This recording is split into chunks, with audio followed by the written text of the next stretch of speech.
Monsieur Curieux. Monsieur Curieux aimait être au courant de tout. Il n'arrêtait pas de fourrer son nez dans les affaires des autres.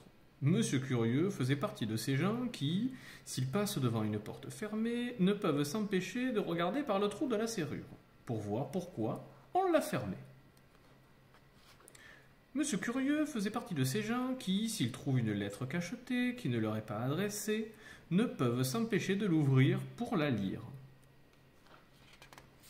Monsieur Curieux faisait partie de ces gens qui, dans le train, lisent toujours le journal de leurs voisins plus qu'au que le leur.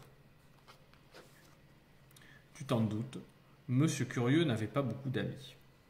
Les gens n'aimaient pas et même détestaient sa façon de se mêler de ce qui ne le regardait pas. Monsieur Curieux cessait-il pour autant de fouiner partout? Non, bien évidemment. Monsieur Curieux habitait à Bonne-Entente, dans une grande maison étroite. Les habitants de Bonne-Entente finirent par trouver que Monsieur Curieux exagérait. Ils se réunirent donc pour en discuter.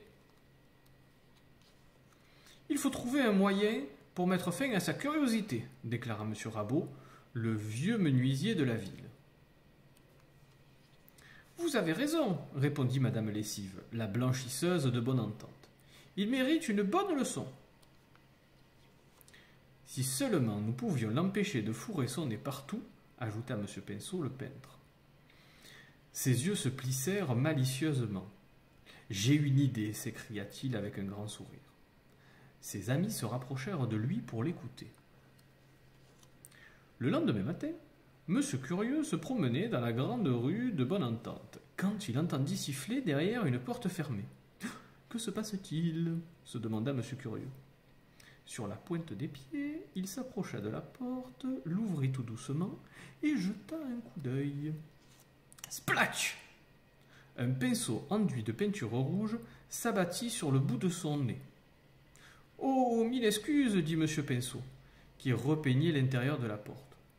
Pauvre Monsieur Curieux. Il rentra chez lui pour enlever la peinture rouge, ce qui fut très difficile et assez désagréable. Monsieur Pinceau, lui, riait dans sa barbe. Le lendemain, Monsieur Curieux venait de passer devant la blanchisserie, quand il entendit rire de l'autre côté du mur. « Que se passe-t-il » se demanda-t-il. Il se hissa sur la pointe des pieds et regarda par-dessus le mur. Clac! Une pince à linge se referma sur le bout du nez de Monsieur Curieux. « Oh, mille excuses » s'écria Madame Lessive qui étendait du linge sur un fil. Pauvre Monsieur Curieux. Il retira la pince de son nez et s'éloigna. Comme il avait honte de son pauvre nez tout rouge. Madame Lessive, elle, riait sous sa cape. Le lendemain, Monsieur Curieux longeait une palissade quand il entendit des coups de marteau. « Que se passe-t-il » se demande-t-il. Il s'avança sans bruit jusqu'au bout de la palissade, puis jeta un coup d'œil. Bing! Un marteau s'abattit sur le bout du nez de Monsieur Curieux. « Oh, mille excuses » s'exclama Monsieur Rabot, qui clouait une planche de la palissade. Pauvre Monsieur Curieux. Il rentra vite chez lui pour soigner son pauvre nez rouge tout endolori. Monsieur Rabot, lui, riait de bon cœur. Le lendemain, Monsieur Curieux se promenait dans la forêt, quand il entendit un bruit de scie. « Que se passe-t-il » se demanda-t-il. Il se glissa derrière un arbre. Il allait jeter un coup d'œil lorsqu'une idée lui traversa l'esprit. « Et s'il m'arrivait un nouveau malheur à mon nez ?» Alors, il fit demi-tour.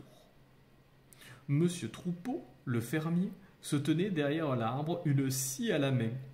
Quand il vit Monsieur Curieux rebrousser chemin, sans avoir satisfait sa curiosité, il éclata de rire. Puis il courut annoncer la nouvelle à tout le monde.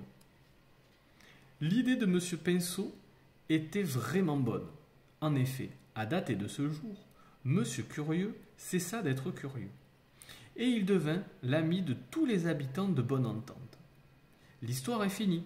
Ah, encore une chose. Si tu as tendance à être aussi curieux que l'était Monsieur Curieux, Ne montre surtout pas le bout de ton nez. Et voilà.